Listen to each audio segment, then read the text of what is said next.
Hello, and welcome to the Empowerography Podcast. This is a platform created for women's voices to be heard and a place to share their stories, journeys, and successes with the world for the purpose of helping other women who might be on similar journeys. We are empowering women one episode at a time. I'm your host, Brad Walsh, so kick back, grab one of your favorite beverages, and enjoy the stories.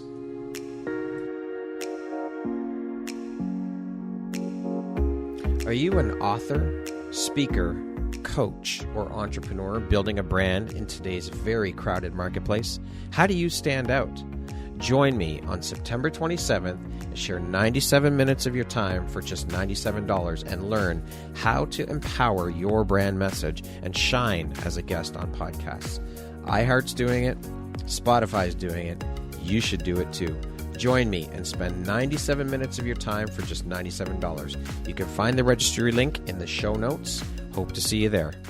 Hello there, Brad Walsh here, your host of the Empowerography Podcast. Today, my guest is Milena Radakovic. She is the president and chief visionary of Nexus Exhibits, a transformational branding, marketing, and business strategist, a keynote speaker, the Canadian ambassador to WEDO, and a philanthropist. Milena, welcome. I am so happy and honored to have you here. How are you doing today? I'm doing great. Thanks so much for having me here. Excellent. Thank you so much for taking and making the time to be here with me today to share a little bit about your story, your journey, and the beautiful light you put out into the world through the work you do. I am so excited to jump in. So with that being said, let's jump right in. Okay. Now, that is a hell of a lot of hats you wear, Milena. How do you find the time for all of this, and how do you prioritize and organize, and how important is prioritization and organization for you? Oh my God, I think it's the glue to me. I love being busy. I think that stems from my background when we immigrated here from former Belarus. And I'm a big believer in schedules. I schedule everything that drives my family crazy. My daughter's like, they keep getting meeting requests for this. They're like, stop doing it. I said, I have to. Like, I remember I misplaced my phone one time. And I was like, oh my God, my whole life is in there because I am all about calendars. I have like 4 different calendars on my phone and on my computer, and I'm trying to get my kids and my husband too. All of a sudden he keeps declining it, and I'm like, you're driving me crazy. Why are you declining it? Then you're going to forget about it, and then you're going to ask me when I say, oh, we have dinner with so-and-so, or we have an event to go to. He's like, well, you didn't count. I'm like, yes, I did. It's in your calendar. You send calendar invites to your kids for stuff? Oh, you betcha. I betcha. I'm teaching them right off the bat. One is going into grade 12. The other one is in university, and I'm teaching them right away how important it is to schedule your life. That is I have never heard of anybody that I've interviewed that sends calendar invites to their kids. That's amazing.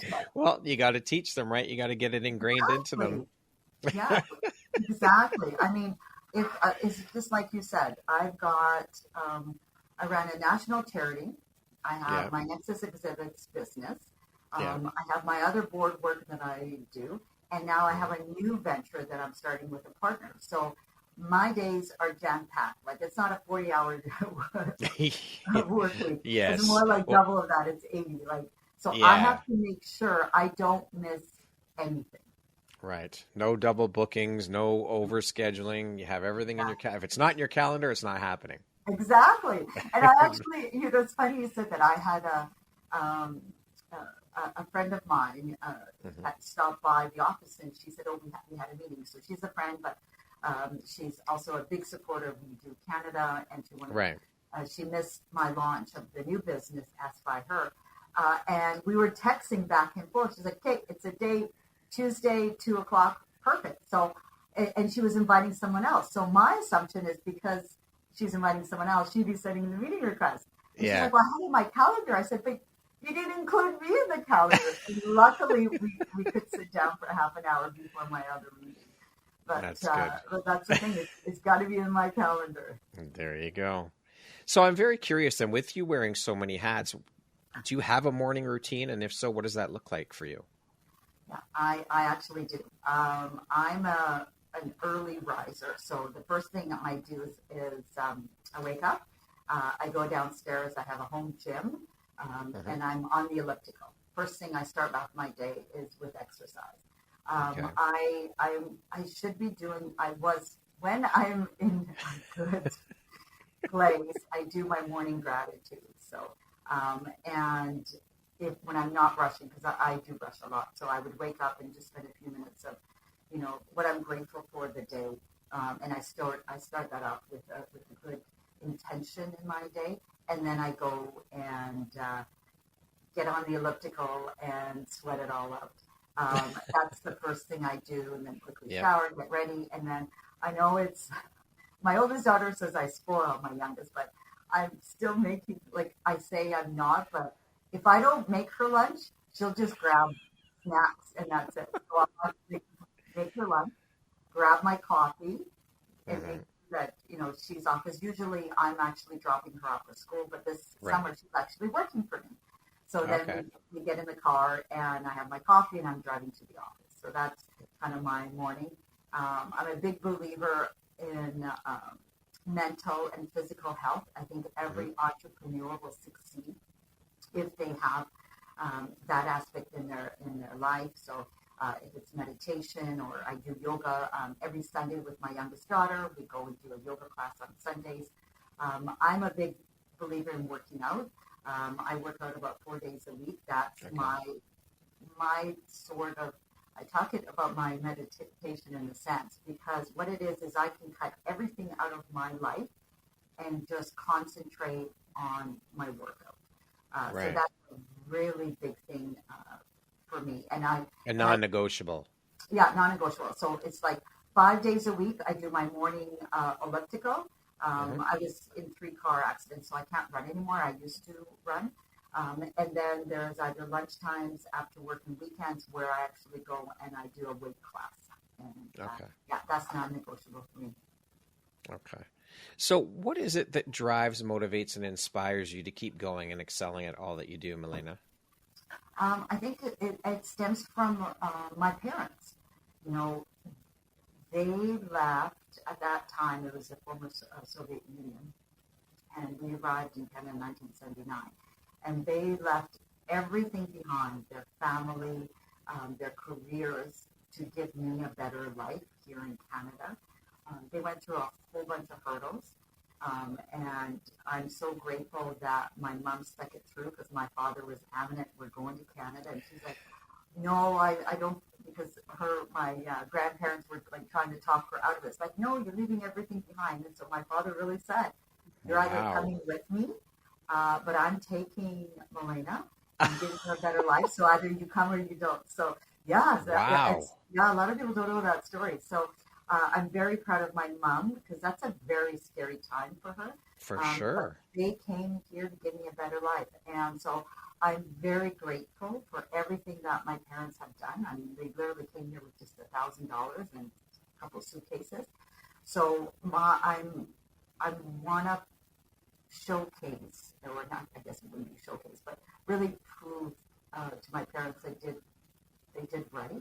And I'm grateful for it. So everything I do, I think about that journey. And now in my own, and I call it my own successes, because I'm a big believer in education, working hard, determination, and resilience. Now it's my turn to show that others can do the same thing. Right? Coming in from being an immigrant, bullied during that time because it was a Cold War, and I persevered and I worked hard, and now it's my time to let others know what they could do to accomplish here in Canada. We live in an amazing country. Well, when people from that era immigrated to Canada and the U.S., they worked their asses off because they had no choice. Right. I think things have shifted a little bit with that whole dynamic around the world, I would say. Yeah. But when parents of our era immigrated to Canada, those that did, they did whatever they had to do, whether it was 2 jobs, 3 jobs, they didn't care. They did what they had to do to provide a better life for their family. Things have drastically changed, I think. And so I'm curious, how long did it take for your mom to kind of get on board and acclimate to being in Canada once your dad brought her and you here? You know, my mom, she was a very hard worker. So, and she left a career. She was actually a math teacher Okay. in Belarus, and my father was an architect. And when we came here, so we went through Italy. So we lived in Italy actually for a year. I actually Okay. went to school there. I was actually Okay. fairly fluent in Italian when we came here. So all I Wow. did is I knew Italian and I had Russian. I don't remember Italian anymore. I got to be honest. It's like it's gone. But my mom had a really tough time with learning the new language. So my father, he was anticipating in school. He actually had English as a second language. So he was a little bit better off, where my mom's second language was German. So Right. she had to learn English right away. Yeah. And there was no way she was going to be a math teacher here with Right. lack of English. But my father convinced my mom, and God bless him for it, is because she was strong in math, and when he got his first job to be an architect, CAD, computer-aided drafting, was just becoming, because everything was done by hand. Yeah. So he told my mom that we need to go to state and to go and take CAD, and that's what she did. And it was the best thing that ever happened, because then she started, my father helped her get her a job as a draftsman in the architectural firms. Wow. And then she got a job with the city of Calgary, Okay. and becoming a planner. And then from then she moved to that division. It was all on the utility side, moved over to NMAX. So she had a very long career at NMAX, and she retired from there, and she had a pension. And Amazing. I'm very What an proud of incredible my mom. story. I'm What an very incredible proud of story. I mean, both of your parents to just pick up and leave a country, leave everything behind, their family, everything, and Mhm. move to a completely foreign country where they know nobody. Uh, Stories like that are so inspiring to me. And to build a life and to be successful and to raise a family, that I think it's absolute incredible resilience and strength and courage to do something like that. So I applaud your parents. Like I said, a lot of parents, our parents from those era, that's what they did. They had no choice. They wanted to provide a better life. But I'm so admirable of that. I think it's incredible what your parents have done, and then raising you, and look at how successful you are and instilling those values in you. I think it's absolutely incredible and so inspiring. Thank you. And you know what? Now it's like say, it's paid forward. Now I'm trying to show my daughters how hard work and determination is so important in anything that you do. But the biggest thing I'm telling them also is follow your passion.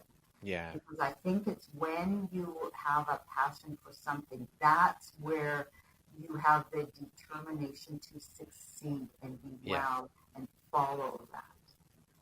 I love that. Those are beautiful lessons to pay forward. And it's true. When you find that thing that sets your soul on fire, that lights you up, and you will figure out a way to make it work somehow, some way. And the determination is there, and you'll just keep going until you make it happen. And anything is possible. Anything. I love that. So can you share with us then what you were doing before you made the jump into entrepreneurship, and what was the catalyst for you for that shift? Okay, yeah, for sure. So through the years, I loved everything to do with marketing. So I went to school, got my bachelor's of commerce degree. I majored in marketing. I started actually, my first job was in actual sales, and it was the best thing that could have happened, because when I had graduated, it was very hard to find any marketing jobs, even with just starting point. So I started my job in sales, which was phenomenal, because as a marketer, and I speak about this all the time, is you are providing the resources and tools for sales. So to go out and get the revenue. So unless you walked in that role, you wouldn't be as successful, because then you're just relying on textbook, right? But if you understand what it is like to be a salesperson, and I always say the most successful marketers actually, and I remember I did this, is when I did get my first marketing job, I specifically asked to go with sales on their calls, on their Okay. visits and the events. So that would make me a well-rounded marketer to understand from the client perspective and from the sales perspectives, what are the needs that they need, and then as a marketer, I could research, I could work with product development, and I can make sure that those needs are met. So so my journey was all through, I ran a variety of different marketing departments in my corporate world. I had set out goals, and I'm a big believer in goals, and I do that with my daughters as well. I set up goals, Of course you do. At a young age. Like I had a goal that once I graduate, that I would become director of marketing at age 30. I would be vice president of marketing by 35. Like that was my corporate goal setting. Wow. I never thought about that whole entrepreneurship until I got into the workforce. Okay. So when actually it was, I think it was like my second or third job, I was marketing manager for an oil field service company.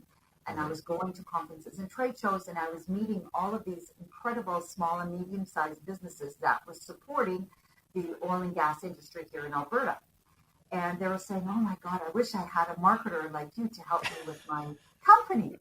And then that's when it dawned on me that, you know what? That's what I should do eventually. You know, I'm like, I would love to help these small and medium-sized companies, companies who couldn't afford, a VP of marketing or a CMO that they call right now. So after about 5 years of being in the corporate world, I decided, thanks to my father, I'd go back, and I got my MBA because my father always said that at that time, if I wanted to start my own consulting firm, I need to have the MBA before the designation. Okay. A lot of people have the bachelor's degrees, but you need to show that not only do you have the experience, but you have the educational credentials for them to go in and hire you as a consultant. And that's what I did. I went back, and at that time when I was doing my MBA, I was working for an international products company. It was WEDO Technologies, which I was their director of marketing, and I did not get my goal. I was 30 years old when I did become director of marketing, and I was running their global marketing department. It's now owned by Honeywell. So I had marketing staff in Canada, in Dallas, and then in the UK. And we were doing we were starting to do a lot of international work. At one point, I think we had like 65 conferences across the world with trade shows all over. So I went back and did my MBA, and I majored in international business because I was very interested in mergers and acquisitions and in how we could look at taking processes and procedures across multiple organizations and streamlining it. So that's what I did. And then with that, I moved on from there. My last corporate career, I was vice president of marketing. And that was the thing. The recruiter specifically said they were looking for a female with an MBA. So this is where I was showing to my girls how important education is. And then when I got pregnant with my second daughter, I gave them 6 months notice and let them know that I was going to resign and start my consulting firm. And but it was that one conversation though that planted the seed of, hey, you know what? This is a need. People need this. Yes. That's amazing. Exactly Yeah. Amazing. Yeah. And it wasn't just the one. Like it was actually a few of the founders and owners of these small and medium-sized service companies in Alberta, because during that time Alberta was growing quite.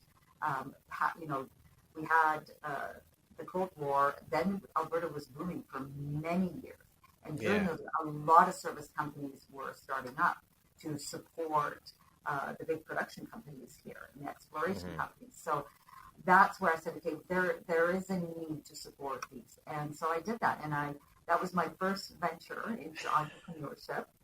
And I did that for almost 5 years, I think. Yeah. Okay. And then in 2010, Mm-hmm. I lost my biggest client.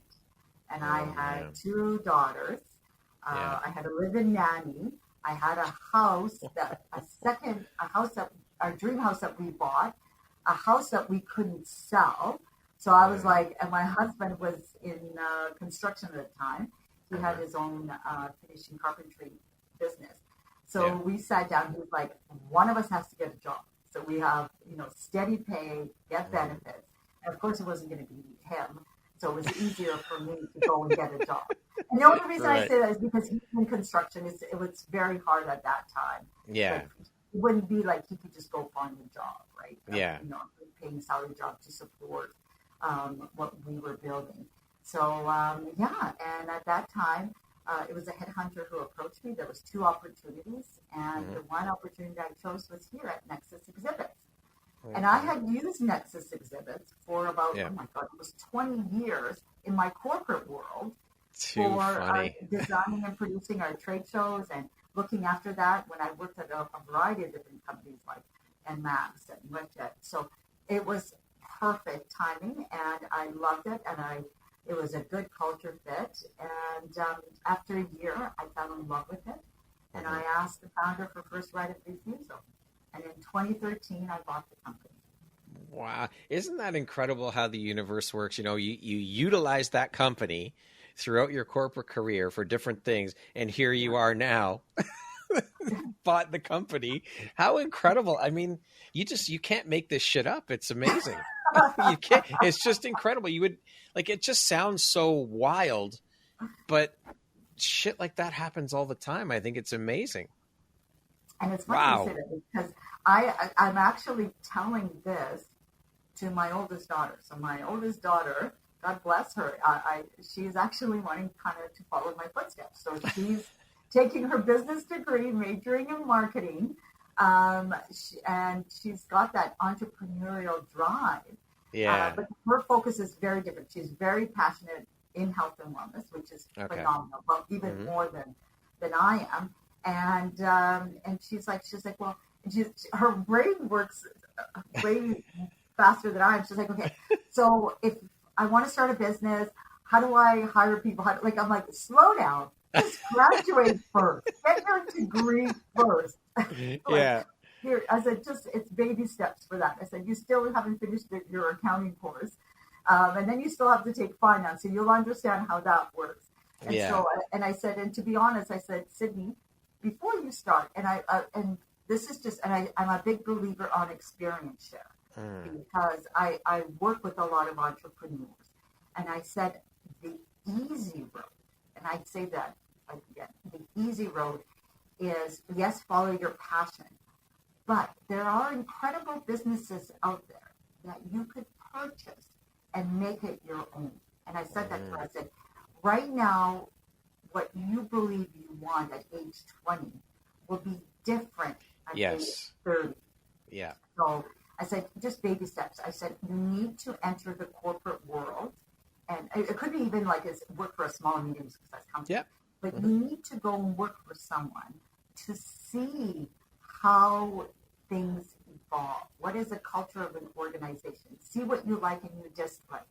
Because the one thing I always say, and when I say to mentees, is that in my corporate world, I learned what not to do.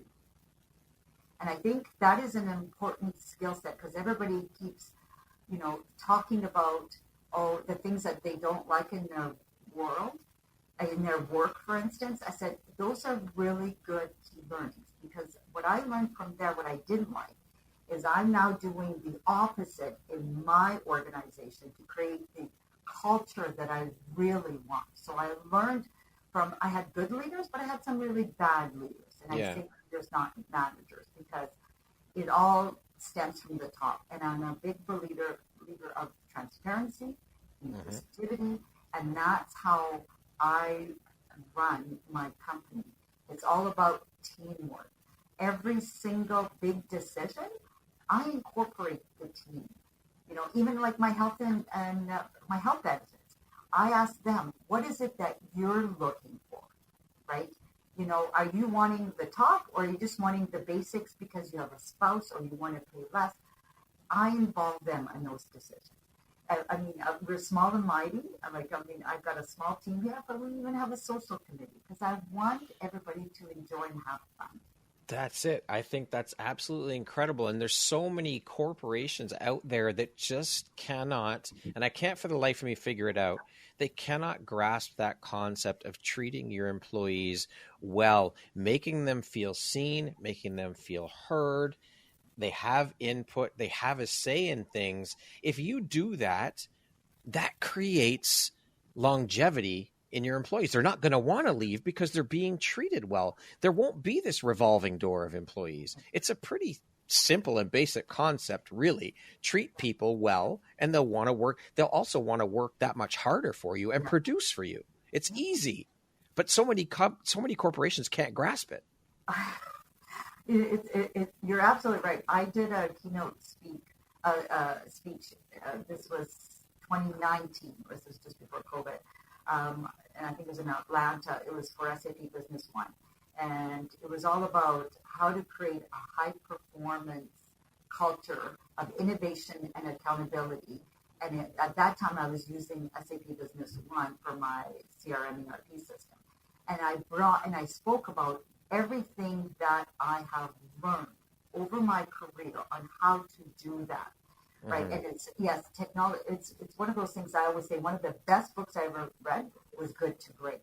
Because when I bought the company, I thought we had a great company. And then I learned it was a good company. And I could make it great because we didn't have accountability. Our processes and procedures weren't documented. And I didn't have the right people in the right seat.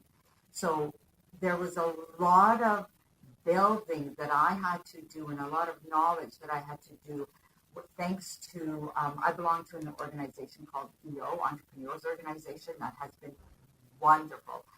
That was one of the things my mentor told me when I was looking at acquiring the company is to join an organization like EO or WPO, which is the Women's President's Organization, or YPO, because then you can be around entrepreneurs that are there to support other entrepreneurs, which has been great. And one of the great things I learned as I met a gentleman in our group, one of the business, who was started to be doing EOS, Entrepreneurs Operating System. So he started a company. And so I took on EOS for my organization, and it was a game changer. So I think it's really important that you are constantly, as a leader, as an entrepreneur, building your knowledge base, surrounding yourself with people that are there to support you. I was just recently speaking to someone how we were talking back in the corporate world, and that's probably one of the reasons I left, is at that time, I found women were not as supportive in the corporate world. It was almost that they were kind of trying to walk on top of each other.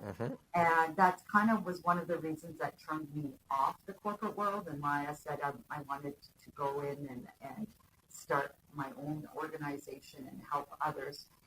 And I think that's one of the reasons that we'll talk probably later is why I got so involved in different women's organizations, because I wanted to be there and support them and really advocate for women supporting other women. That support piece is so important. But I've thought about that a lot when I was in my corporate career and I left. And when I first started the podcast and in speaking with all of these women and hearing that there's so much competition, it's like cats clawing at each other and pulling each other down instead of women lifting each other up. Men don't do that. Men support each other, right? So I think, and I thought about this a lot, and I thought, take a step back and look at the situation. And I believe, now correct me if I'm wrong, and maybe you feel the same way, maybe you don't, but I'd love to hear your thoughts on it.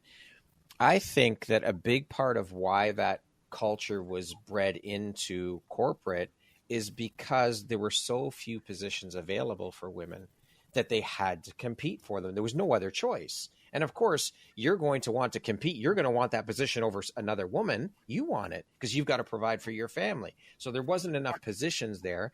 And so I think that was a huge part of why, if not the only or one of the main things why that was going on. you know what, you're probably right. Like, I mean, I never really looked at, you know, why were women, but I think it was also um, copying men. Like, I don't think, and I don't take this the wrong way. The No, empathy, I think that's something that a lot of men don't lack. understand. I didn't say Well, lack, I mean, they don't understand. can I just say something there? Yes, I agree with you. I do. I agree with you. I think that corporate culture needs to shift in terms of, I think, being emotive, showing emotion in the boardroom. There's nothing wrong with it. That's part of what needs to shift. And I don't think that's going to shift with the old dogs and we'll say the old white men in the positions that it's not going to happen. It won't happen until the younger blood comes in and starts to bring these thoughts forward and bring these visions and bring these ideas into the corporate culture. So I agree with you. You're right. Absolutely. And you know what? And I can say I did change quite a bit because my father, and I think that this is where it stems from, because my father said when I was moving up the ranks, he said to me, don't show emotion in a boardroom. This is exactly what he said to me. He said, you need to start thinking like a man. So I just wonder how many women are out there who are who got, like back in my days, right, in the 90s and the early 2000s, who got the same advice from their parent or whoever, you know what I mean? Yeah. And I remember that, and now it's funny because my husband, when I was starting off, and he had come to get, he's like, why is that? Why? And this is so bad for me to say, but he was like, why is the worker from the back? Why is he at reception? Why is he talking to her? I'm like, why not? What's wrong with that? He's like, oh, well, you wouldn't see that at my workshop. You don't. And I'm like, oh my God. I said, well, that's not the culture I want to talk. I want to have here. I'm like, we're a family. We spend more time in a week in the office as a team than we do with our families. I said, I want them to be able to come in and talk to each other and say, how was your day, or what's new, or I need help here. Yeah. That's what it's one of my core values here, and everybody knows. One of my core values is called help first. That is very important. And I don't mean help first as in for our clients. It's help first for each other as a team. If someone is struggling and needs the help, we come in there and we help them. I mean, we had so many projects that we need to get out because our client project that I take off my blazer, I go to production, and I'm there to help them. Like, we call it Arts and Crafts Day. When we have to actually get the projects done, the whole team, every single account manager, we even have my controller in there, and we're there putting things together because we got to get this done for our clients.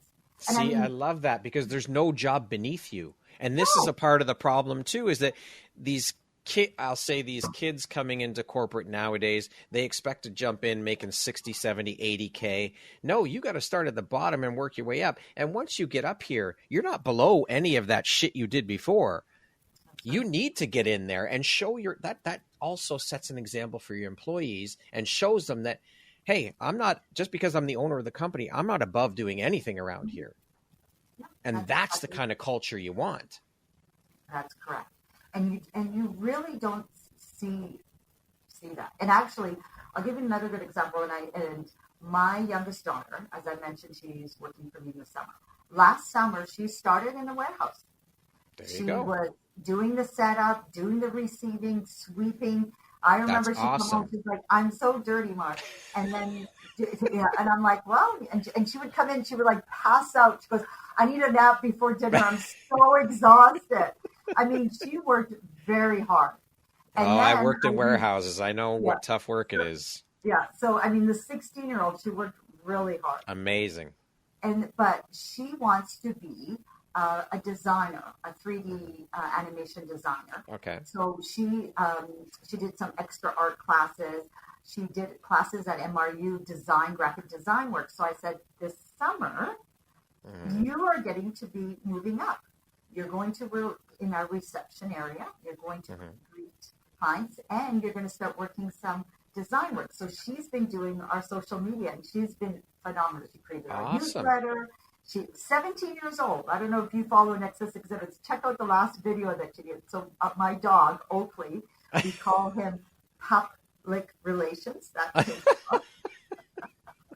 He greets our clients, our suppliers at the door. So she's been doing these great videos. So she just did one with him. She's done, like I said, our social media pass. And so she's now moved up to that. But she reports. And I said, last year she reported our warehouse manager. This year she's reporting to one of our designers. And I kind of asked her, I said, treat her like anybody else. Let me know. And then how she's doing. And she's like, no, she's doing great, asking lots of questions, great at taking advice and criticism. I'm like, phenomenal. That's it. See, you're setting the example of hard work, and that you have to start at the bottom. You have to start somewhere at the beginning, just like everyone else, and work your way up. But if you do put in the hard work, it will pay off, because you will move forward. You will move up. I think that's incredible what you're doing. Absolutely amazing. I love it.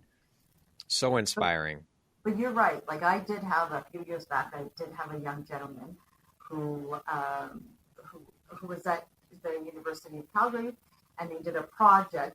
I like to work with different universities and give them the opportunities to create projects and provide guidance. And I thought he was a great kid. He worked part-time at Apple, so he had some great sales. He came in literally 6 months after. He asked to be sales manager. And I was like, what? But the thing is, he hadn't gotten any of his sales quotas. So I'm like, how do you think you could be a sales manager when you haven't delivered any of your KPIs? And how do you think you could manage salespeople who are getting their quotas? Yeah. Like that, right? That whole entitlement. I was just like, I was baffled, absolutely baffled. It's crazy. It's absolutely crazy. Everyone's got to start at the beginning. Just like you didn't start. I mean, you worked your way up. You built your portfolio. You built your experience and all of these things over years. It takes years to do that. So you can't just walk in off the street, or after 6 months, okay, I want to be a manager now. You haven't proved yourself. If you proved yourself, then we can sit down and talk about it. Absolutely. But you haven't proven yourself yet. You got to walk before you run. It's so funny. So all this talk about Nexus Exhibits, can you tell us a little bit about what Nexus Exhibits is all about, and how long you've been the president and chief visionary? Okay. So Nexus Exhibit is a visual branding solutions company. So in a nutshell, we do everything for a company's brand that you can physically see, touch, and feel. Everything except the web. So that's the easier, everything except the web. So we look after our clients' trade show exhibits. So we design, fabricate them, we store them, we ship them, we set them up all over the world. And then we expanded on supporting our clients for their events. So for their AGM, managers meetings, open houses, grand openings. So anytime they do an event, we will do the visual production for it. Okay. So, I mean, they could be working with an event manager, but when it comes to, we'll do additional rentals for them. We'll do custom displays. We'll do the signage, everything that to visually represent their event for their clients, for their guests, or for their staff. And now we've expanded into the interior decor. So the office branding environment, any kind of work environment. So we've done retail, medical. So taking their brand, and here's the important thing that I always say, it's not just a brand, it's what are their core values? What is it that they're trying to portray? What's the image, the culture they're portraying?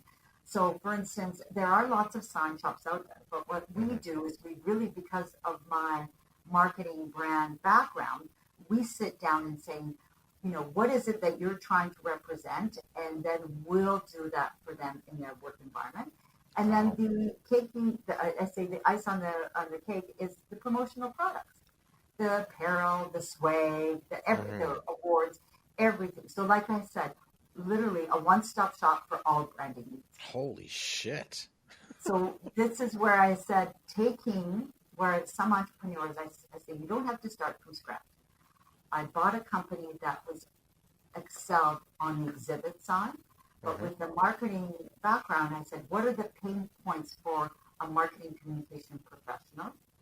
And that's what I created. So instead of having them deal with multiple vendors, an exhibit house, a sign shop, an interior designer, a promotional product company, we're putting it all together to help them get the best ROI, save a minimum of 30% in administration costs, because all they have is one person to call, one invoice to get, and we'll take care of everything.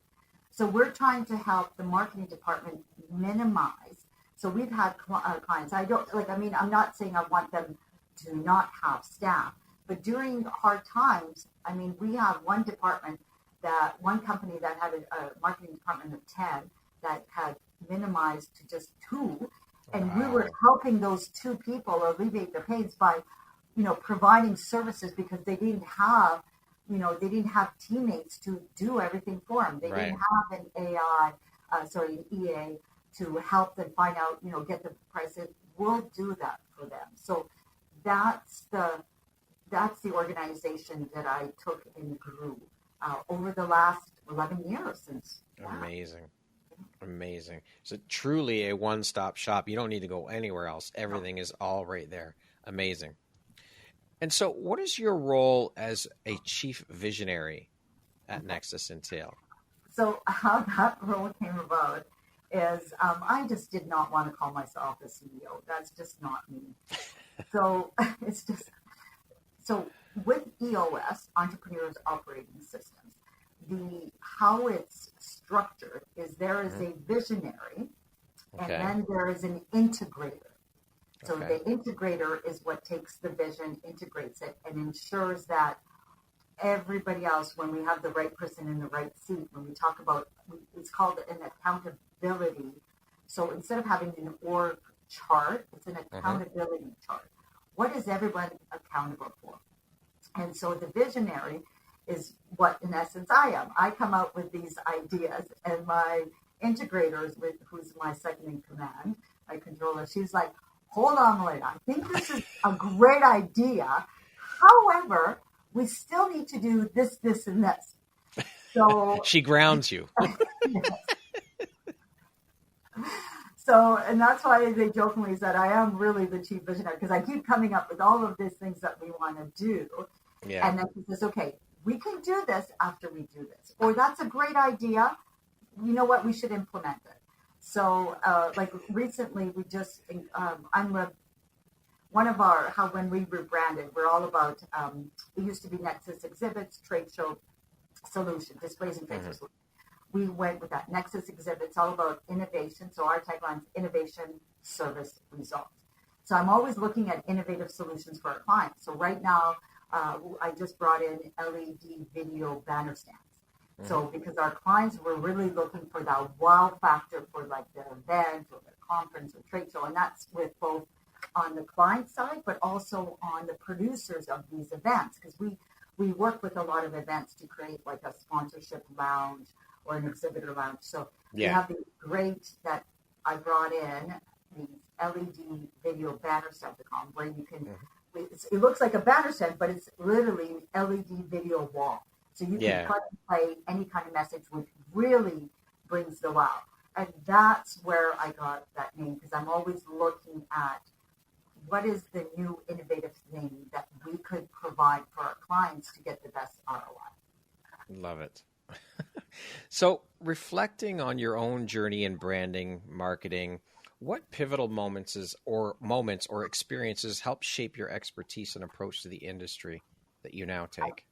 I think it's when I was talking about how I had worked in the corporate world and running marketing departments and really seeing, I don't want to say the flaws, but the improvements that could be done in those departments by a supplier like myself in my company.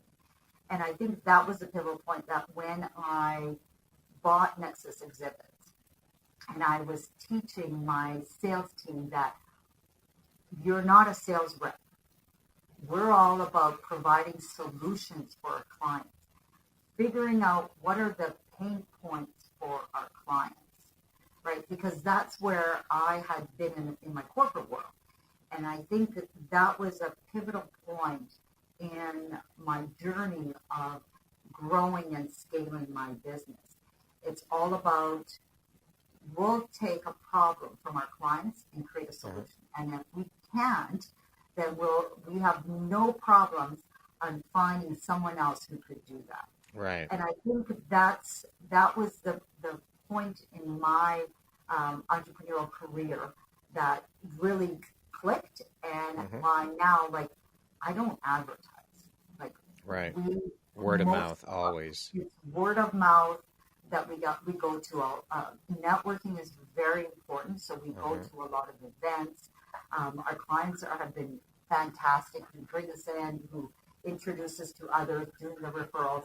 And it's because we really look at the customer service side and ensuring that we're there for our clients and we're giving them the best quality value products and solutions for them. So we're not the cheapest, we're not the most expensive, but they're all about good quality value in the products and the services that we provide. Yeah. And I think that was when I acquired the company and I sat down and I listened to my staff and I said, okay, I always say to them, if you've got an idea for an improvement within the company or an improvement for a client, I'm here. Let's talk about it. Let's see if we can make this happen. Because I think that is really the most important thing when it comes to helping our clients with their brand and with their marketing, is really listening to what their pain points are and how we can provide a solution for them. Yeah. And but again, this ties exactly into what we were talking about before, is you treat your staff well, you make them feel seen and heard. Yes, I want to hear your ideas, and then carry that out into the work you do with your clients. It's the same thing. If you provide an amazing customer experience for your clients, they're going to want to continue to do business with you. They're going to want to recommend you. These are very, very simple concepts. Yet so many companies have a problem grasping them. It's very easy to do. It doesn't take a lot of thought to realize that, hey, you know what? If we treat our employees well, they'll stay longer, they'll work harder. Hey, if we give our clients a great experience, guess what? They're going to continue to do business. We're going to get repeat business. They're going to recommend other people. Like, it's very, very simple. You would think so. You would think so. And I mean, like, I just hear like my friends who work for different companies, and I just listening to that. All I keep thinking, like, oh my God, I am so glad I'm in the corporate world. It's just so painful. Like, and the word that I use for it is that I believe in the corporations, or even any kind of business, entrepreneurial spirit. Yes. That's what I aim here, is that I say, if you think of something, like, if it didn't work, that's okay. You learn from your mistakes. I have never been one to say, oh, well, you just effed up. No. Yeah. What did you learn from it? Was there something good? Was there something bad? Or was it just a write-off? And then let's take that learnings and let's find something else that we can do better, right? I'm okay with that. I'd rather them go and do something innovative, try to solve a problem for our client without coming to me. Like, they actually know, like, we have this thing where if there's a problem at work, they can't come to me unless they have at least 2 solutions that they could fix it. I'm not there to solve their problem. Yeah. So come, and then we can talk about and discuss which is the best solution. Right. I love it. That's amazing. Love that. How do you cultivate and maintain creativity in your work? And being the visionary, where do you draw your inspiration from when developing innovative branding concepts, strategies, and ideas? So I'm, as I mentioned, I'm a big learner. I love to go to seminars, to go to conferences, and I love also, there are different organizations that are peripheral for our business, and I love to see what they're doing. And also, I love the creativity of the advertising agencies, right? I mean, they're our biggest supporters and partners. Like, I love working with advertising agencies because they have such amazing creativity. And then we have to go and execute it. So they'll have an idea. And sometimes it's like way over there. I'm like, well, this is great if you had a budget 10 times more, right? I mean, our creativity is all about the budget, I always say.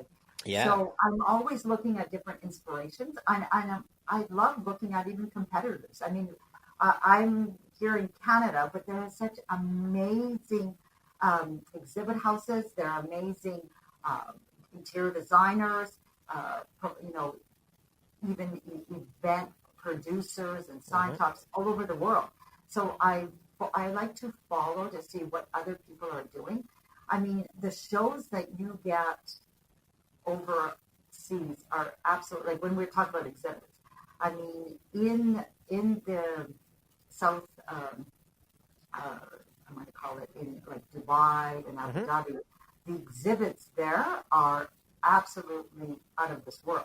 However, when you're looking at the environmental footprint of what they're doing, these are massive creative displays, but I call them build and burn.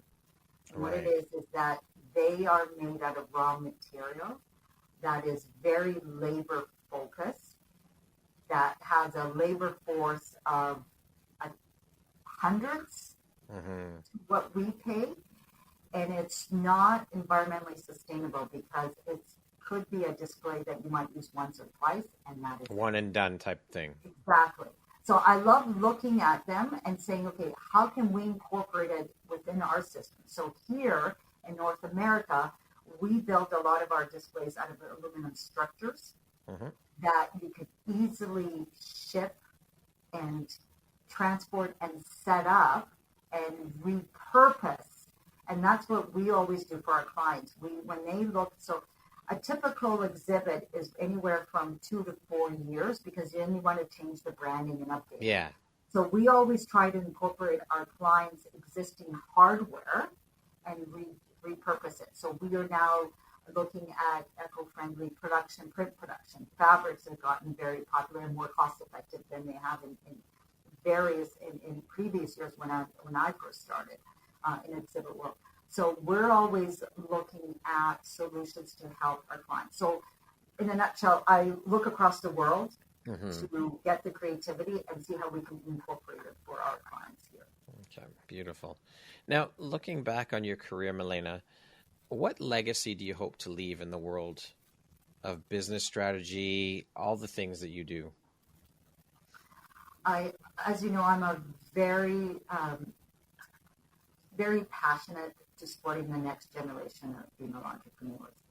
And this is where I was very fortunate in 2019 to become the ambassador of Women's Entrepreneurship Day organization. And with that honor, I created the national charity WEDO Canada, where we support the global movement, where our mission is to bring, to help educate, empower, and celebrate, support business women across the world, and really to inspire them to be leaders in STEM and give a positive impact into the community. So with that honor, we fundraise to give scholarships to aspiring female entrepreneurs in post-secondary institution. My goal is to give $1 million worth of scholarships. And that is my goal. To date, we've given out 21 scholarships. This year, we've got 5 educational summits across Canada. I am so fortunate to have this amazing organization, amazing volunteers of these ambassadors, our board members, and all the committee members, because we're all here to help the next generation.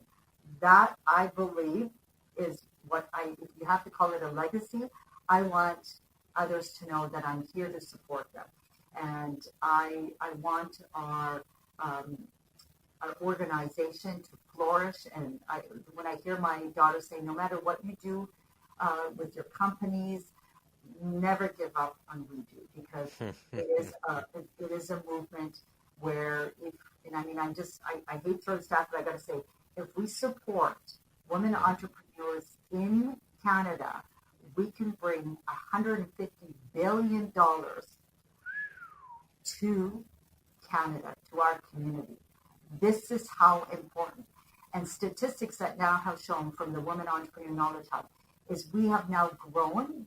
There are over 18% of women entrepreneurs in Canada. Let's get that higher. We got to still raise the bar.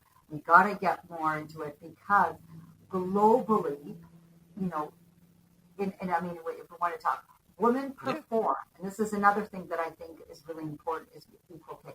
Women perform 66% of the world's work. Holy shit. 66%, but only earn 10% of the world's income.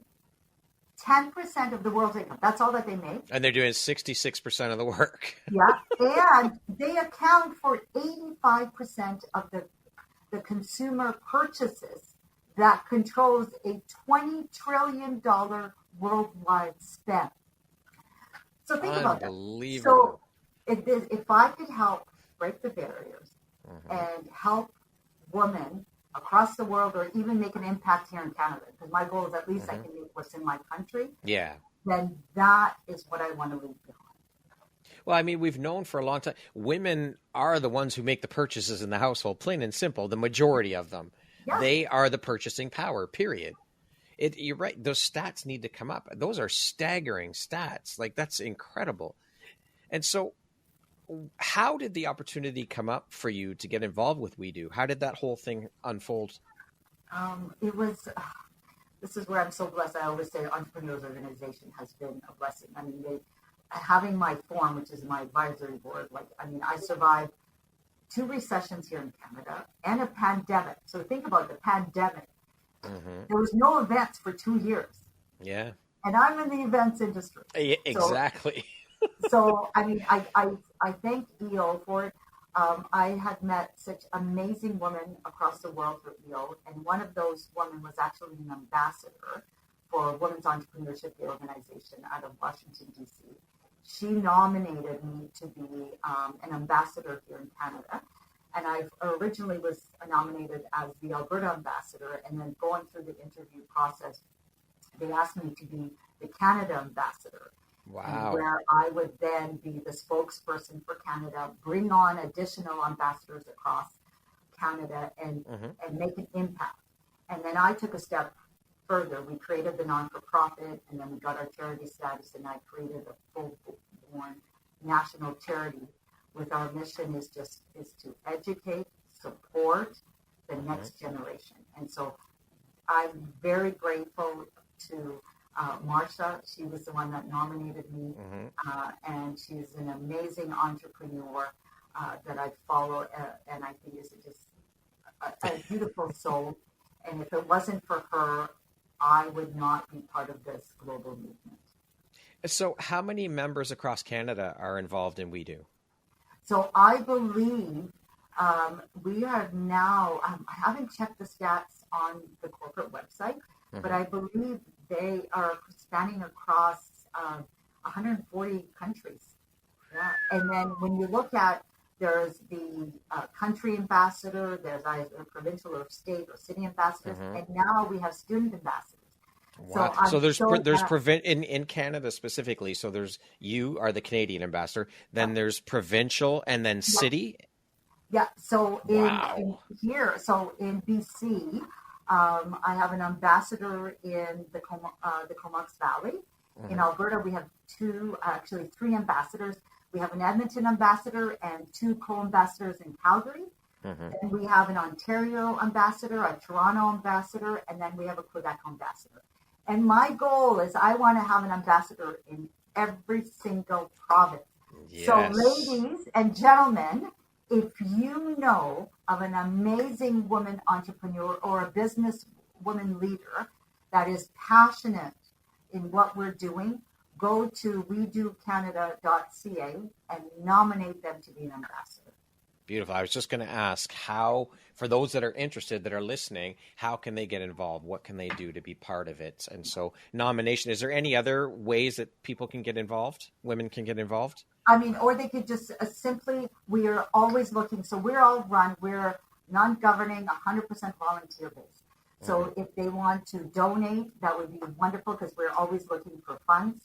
And then for our scholarships and for our minimum operating costs, but they can also volunteer. So we have an amazing advisory board. For each ambassador has their own advisory board and committee leads. We put on an educational fundraising summit every year to celebrate women entrepreneurs on Women's Entrepreneurship Day, which in Alberta and BC has been proclaimed. November 19th has always been known as Women Entrepreneurship Day. Okay. And then last year, we actually got to represent and celebrate Women's Entrepreneurship Day at the TSX with our Honorable Minister Valdez. She was wonderful to make that happen, and hopefully she'll come and speak at all of our summits this year. Beautiful. So people can nominate women entrepreneurs to become ambassadors. Is that right? Yes. Yeah. Okay. And then if they want to volunteer, they could email us what region they want to volunteer, what position they want to do, and then simply donate. Because as a charity, we give tax receipts. So please donate. And a lot of even like the big philanthropic companies who have investments and they need some write-offs, donate. And then we'll put the info, we'll put the website in the show notes, of course, and let everyone know. So thank you for sharing that information, Milena. How has your work as a philanthropist and advocate impacted your own personal growth and worldview? It's, I have been in my career, my head down, working hard and trying to grow my career. Then I was the same thing in the business. And when I made that shift of saying, okay, now is the time that I can breathe. And what is it that I want to do? That's when it allowed me opportunities to work on different movements. And I started my first board work with organization Women in International Trade when I was in my corporate world, when I was actually doing a speech on how to do business overseas, for instance. And from that, I met some amazing women leaders in the corporate world, and I wanted to support. And that's when I said, okay, I want to do more. And then I started, became the Calgary chapter for Women in Leadership Foundation. And then I joined EO. And so as I started to learn more about the world of entrepreneurship, that's when I realized how much more there is to do. And that's what gave me a push to say, okay, what can be done? You know, it's little steps. Like if we all think about little things that we could do in our community, how it will affect the rest of the country, how it will affect the rest of the world. I think we would be a lot more far off when we didn't think about ourselves, right? If it's, and that's the thing, like when I was in my corporate world, I was thinking about my family, what I needed to do. I needed to put, bread on the table. I needed to make sure I had, funds for my kids' education, things like that. But when I started to look at what else I can do, it was a really pivotal point. And I've been gracious that other people saw what I was doing, and I got nominated for a variety of awards. And with that, I won some awards. And I see that as guidance for others. What you put in and what you get. I mean, those awards, like it made me feel good, but the biggest impact it did is for my children to see and for others to see what are the changes that you could make. And if that's an inspiration for others, then I'm grateful for it. I really don't care about them, but if it inspires others to do good, then I am grateful for those awards. I love it. What is one piece of advice you would give to women listening who want to make a difference, who are looking to make a difference in the realm of women's entrepreneurship, women's entrepreneurship advocacy, all of those things? One piece of advice. I have two things to say. Okay. Follow your passion. I think that's very important. And don't be afraid to take the risk. That is something that in our women DNA is we're very risk averse. And you have to take the risk. If I didn't take the risk of taking out a second mortgage and not taking a high-paying salary and to acquire Nexus Exhibits, I wouldn't be where I am now. I wouldn't have had the learnings. I wouldn't have my charity and all the things. You have to take the risk to do that. And I hope you all have an amazing supporter. I am so thankful that my husband of 24 years has been there and supported me through this journey. And he ended up closing down his business and taking a union job as a lead carpenter at a hospital so that he could be there for my kids when they come home from school, because he knew that I would be working late or I would have building your businesses and building. Yes. So the advice I would say is make sure you have a good partner, follow your passion, your dreams, and take the risk. Beautiful. Thank you for sharing that. What is an unexpected blessing or occurrence in your life that you're grateful for? My parents. I'm so grateful that they brought me to this country. I will always say that. If it wasn't for that, then I don't know where I would be. Yeah. Who in your life has had the biggest impact on you and why? I'm going to go back to my parents, is because I learned from my father about entrepreneurship. My father came here not knowing the language. He worked his way up as an architect, and then he decided to go on his own journey and became an entrepreneur, became a developer. And that's when I learned that when you work for yourself, it's your own journey of what you want to achieve. And the other thing he taught me is that when I saw him working for the man in the sense, there is good things that happen as an entrepreneur. Like, it is hard work. You don't get paid good at the beginning, but there are a lot of benefits when it comes to like your family life, your lifestyle. I mean, I'm grateful that 2 days a week I work from home, right? And I can do that, right? I can travel how I want now. You know, I can build my team how I see best fit. So I am very grateful to my father for all the learnings he had given me, good and bad. But his entrepreneurial drive, and really he didn't make his destiny until he did that himself, that he decided to go and become an entrepreneur, and I learned from that. And that, I think, was a pivotal point in letting me say, yeah, I can do this too. Which you are now modeling for your daughters. Again, paying it forward. It's beautiful. What do you think your unique skill set or superpower is that's helped you become successful? You know what my team always says, I'm always smiling and looking at the positive things. I have a lot of, I call them friendly competitors in my industry. For instance, like the pandemic, it really did break me.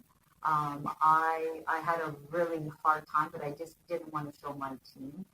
And I think that's the one thing, is that I will never give up. Yeah. And I will always be smiling, always be happy, no matter what. And that journey through the pandemic, I think, made me a stronger person and made me realize what is the most important thing in my life. And I think if we follow that drive of never give up, look at what you want to do in your life and succeed in it. Yeah. Speaking of success, how do you define that word? What does success mean to you? My success, I feel, is all about the next generation. If I can make an impact on the next generation through what I've done, then to me, I have succeeded. And that could be inspiring someone to go to school, inspiring someone to take a leap of faith and, follow their passion, then I honestly think that's the most important to me. Success is in my family, in my kids, to make them a well-rounded person, in my family team here. If I can, mentor them to be better than they know they can be, then I have succeeded. Yeah. What does the word empowerment mean to you? Empowerment is, to me, it's allowing others to really shine. And that's something that is the number one core value of my new business, Ask by Her. My partner and I, we're creating a women's business club here in Calgary. Beautiful. I was going to ask you if you could speak a little bit about that. Yeah, so this is it's very perfect. similar to, if you're in Toronto, the Verity Club in Toronto. Okay. We really believe we want to have an empowering, safe, collaborative space for women to come together, to unite, work together, and inspire each other to do better. Build a community of business leaders, women entrepreneurs, women who are just coming back from maybe, being off on maternity leave or being off work for many years, a place that they can call home, a place where they can learn from each other. That's what I'm so excited for my next venture. And you guys are just starting to put this together and build this now.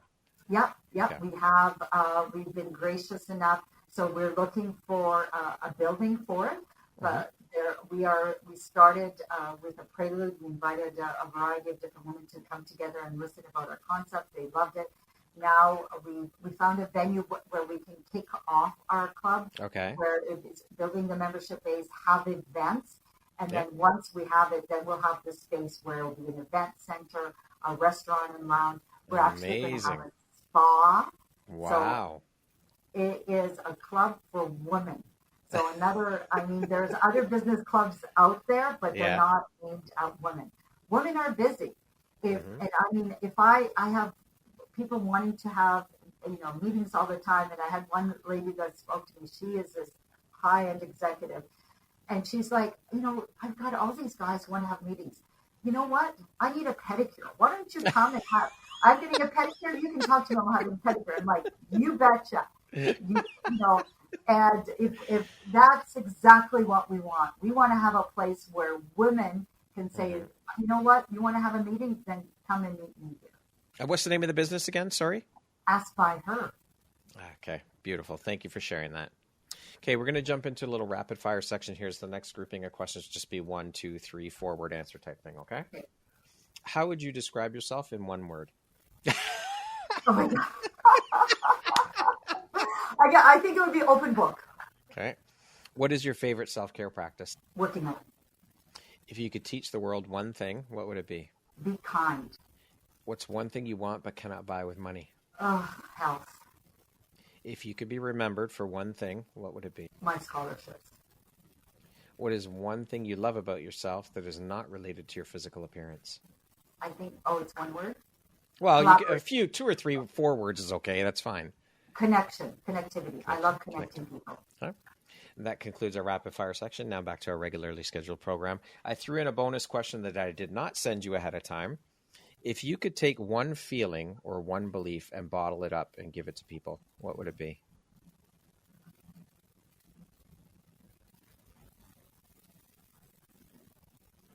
Love. What is your why, Milena? My kids. If you could step into my shoes, what question would you have asked yourself that I didn't ask you? That was a hard one. I think it would probably be, well, you kind of answered it. You actually, I went around answering it through the questions that you have, and it is like, why do I do what I do? And I think it's about when I talk about the connection and the collaborative, I think I'd love to see people supporting others, especially on the immigrant side. There is a lot of great things that we can do. That when I talk about the next generation, there is, like I say, the next generation of my kids, because my kids are the first generation, because I'm and we need to be kinder to each other. We need to be more supportive. But when we're doing things and when we're teaching our kids, we need to have a world view. I am tired of the biases. I'm tired of the discrimination. We need to teach our kids better. I love that. I've been saying for quite a while now, a friend of mine and I were talking about it. I think there needs to be a course that gets taught on how to be a good human, because there's so many people that just don't have a fucking clue how to do that. And I think that needs to change. That's something that, and it should be mandatory. You have to take this course. It's needed in the world. It is not hard to be kind to another human being. It really isn't. Again, it goes back to what we were talking about before. These concepts of treating people well, treating your employees well, delivering a great, it's not rocket science. It's very fucking simple. And it's the same thing with being a good human. It just, even a smile can just change the trajectory of someone else's day. It's simple. Milena, if you had the opportunity to sit down and have a 1-hour conversation with one woman, any woman in the world, who would it be and why? Oh, gosh. There are a lot of incredible women leaders in this world. And one of the ones that really is the founder of Spanx. I had the pleasure of meeting her husband, and I haven't met her yet.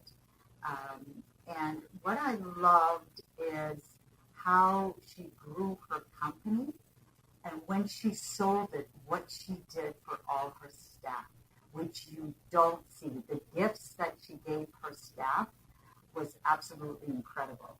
I would love to learn from her. Like, it's in a totally different, I'm in a B2B business, she's in B2C. But I would love to be able to sit down and interview her for my podcast as well. And I think she is an incredible soul. Well, we've just spoken it out to the universe, so it shall be. If you could go back and give your younger self one piece of advice, what would that piece of advice be? Don't be so shy. I know it's hard to believe. But you? I know it's really hard, but I think it's because when I first got here, I was bullied quite a bit. So I kind of sat back a lot, and I probably could have taken more initiative and risk at a younger age and spoken up for myself a lot more than I did. But there was a lot of learnings from it. But it was a very hard emotional time for me as a child, as a teenager growing up. I felt, when I said this to my kids and they didn't believe me, I said, I don't think I came into my shell till after I graduated from university and I got into the workforce. I think I should have been stronger and spoke for myself and advocated for myself a lot more. And I got to say, it wasn't just the children. There was some teachers too. Yeah. My kids dealt with it growing up as well, and it's horrible. I was bullied as a kid too, so I know exactly what you're saying. It's not an easy thing, and it impacts you for a long time. Yeah. Those scars take a while to heal, for sure. Those wounds take a while to heal. Lastly, Milena, if you were to deliver your last 30-second speech to the world, your tribe, your people, your corner of the world, what would that last 30 seconds sound like? What words of wisdom would you impart?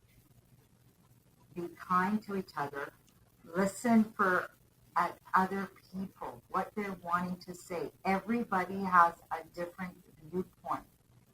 They might be right, they might be wrong, but all you have to do is listen. It doesn't cost you any money. It's just time. Just listen to people. A lot of times they just want to be heard, and be a good leader to others, to yourself, to your family, to your staff, to your co-workers. Just lead by good example. Beautiful. Milena, thank you so much for taking and making the time to be here with me today. It has been an absolutely beautiful, inspiring, thought-provoking, amazing conversation. I appreciate you taking and making the time to be here. I am honored to have had this opportunity to sit down and speak with you, and to now have you as a member of the Empowerography community. Thank you for being here with me today. I appreciate you.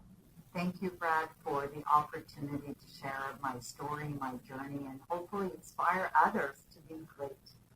Absolutely. My honor and my pleasure. Once again, my name is Brad Walsh, host of your Empowerography podcast. Today, my guest has been Milena Radakovic. She is the president and chief visionary of Nexus Exhibits, a transformational branding, marketing, and business strategist, keynote speaker, the Canadian ambassador to WEDO, and a philanthropist. Thank you once again, Milena, so much for your time. I appreciate you. I hope you have a beautiful rest of your day. Thanks, Brad.